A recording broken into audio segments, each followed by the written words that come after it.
Yellow Cap favorites gone big time. More pizza. More pasta. Now with chicken strips and sloppy wedges. Eat up big time. My Mix XL. Available near you or online.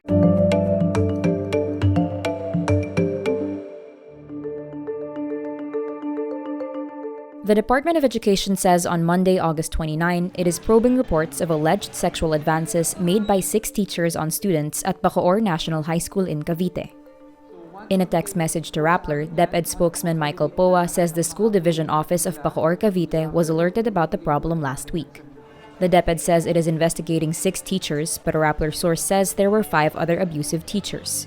Twitter user Expresso_O shared in a Twitter thread on Sunday, August 28, the alleged sex abuse experiences of some students with at least 4 teachers identified in the thread. Based on the Twitter thread, one of the involved teachers had been posting photos of his students on his social media accounts and making sexual innuendos. The oldest post could be traced back to 2014 based on the screenshot. A student also comes forward with her experience with another teacher, saying the teacher seemed to groom the student and offered her to be his mistress. Another conversation in the Twitter thread says another male teacher insinuated to pay a male student in exchange for sex. In 2017, another male teacher was making unwelcome sexual advances on a student, asking him to come to his house. The DepEd encourages concerned members of the community to submit complaints to the child protection committees in schools. POA says incidents like these may be reported to the DepEd's Child Protection Unit.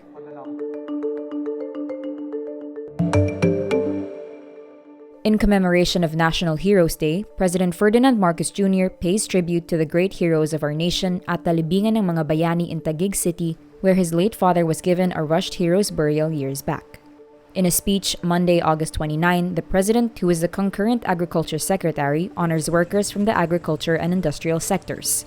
Marcos also pays tribute to educators, healthcare workers, the country's uniformed services, barangay officials, community leaders, and overseas Filipino workers. Ito ang panahon upang pagtibayin ang ating lakas at maghanda sa mabilis at siguradong pagbangon ng ating ekonomiya. Manalig tayong sisikat at sasapit din ang mas ligtas at mas masaganang kinabukasan para sa ating lahat. Ipinamala sa atin ng kasaysayan na ang ating kolektibong lakas ang maghahatid sa atin sa rurok ng tagumpay. There was no mention of his father during his speech. Instead, Marcos repeats his 2022 campaign rhetoric of unity.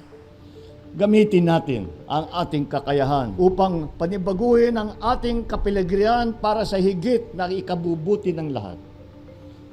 Huwag nawa natin ikulong ang ating mga sarili sa hidwaan at paghihilahan ng pababa. Sa halip, maging instrumenta tayo ng pagkakaisa, ng kapayapaan. Need more context, clarity, and perspective? Get the full picture with Rappler Plus. With exclusive content and events, you'll get an opportunity to discuss issues with reporters, experts, and featured guests while helping Rappler continue its fearless journalism. Join now. The Philippine Consulate General in New York calls on the Filipino community there to remain vigilant after another Filipino is attacked in broad daylight. The consulate says the victim was a 74-year-old woman who was punched in the face without provocation along Madison Avenue in Manhattan, New York. A video uploaded online shows the victim walking on a sidewalk when she was attacked by a woman wearing a white top who fled the scene after. This incident is the latest in a string of attacks on Asian Americans, including Filipinos, that increased during the height of the COVID-19 pandemic. In March 2022, a 62-year-old Filipina was punched 125 times for ignoring racist profanities. In October 2021, a Filipino nurse was killed near Times Square. Data from the Stop AAPI hate movement shows at least 9%, or at least 1,000 of the total 11,467 recorded victims of hate incidents in the United States from March 19 to 2020 to March 31, 2022 were Filipinos. The 2022 MTV Video Music Awards gathers together musicians from across the globe on Monday, August 29 at the Prudential Center in New Jersey.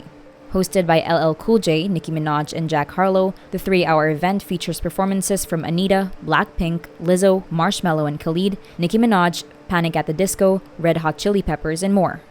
Nicki Minaj receives the Video Vanguard Award, while Red Hot Chili Peppers are hailed as global icons. Bad Bunny also makes history as the first non-English language act to win Artist of the Year. Harry Styles' Harry's House is named Album of the Year, while Taylor Swift receives 3 awards for her all-too-well 10-minute version, Taylor's Version. Other winners for the evening include Billie Eilish winning Song of the Year for her track Happier Than Ever, K-pop group 17 for Push Performance of the Year with Rock With You, Lil Nas X and Jack Harlow for Best Collaboration with Industry Baby, Blackpink's Lisa for Best K-pop Act with her solo La Lisa, Doja Cat for Best Choreography with Woman, and K-pop sensation BTS for Group of the Year. Meantime, actor Johnny Depp, who is trying to rebuild his career after an ugly defamation fight with his ex-wife Amber Heard, makes a cameo at the VMAs.